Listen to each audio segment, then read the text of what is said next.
Samantala, 25 na high-powered at assorted loose firearms voluntaryong isinuko sa PNP. Kasama natin sa balitang yan si Radyoman Marjo Domingo.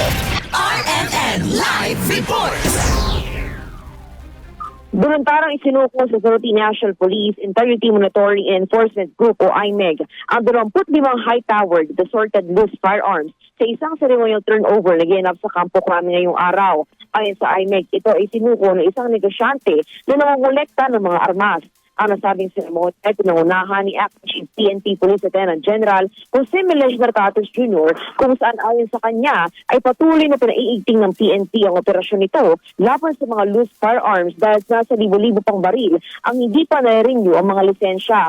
Ayon sa PNP IMEG, ang mga armas ay sasailalim sa adjudication process para malaman kung ito ay maaari pang magamit, may rekomenda bilang donasyon sa ibang ahensya o tuluyan ng i-dispose. Samantala kung ang baril ay pa sa ilalim sa red list, ito ay dadaan sa pagsusuri ng PNP Forensic Group para naman malaman kung nagamit ba ang nasabing armas sa mga nakalipas na krimen. Ayon pa sa PNP, malaking kontribusyon para sa kapayapaan at kaligtasan ng komunidad ang pagsuko ng mga nasabing armas.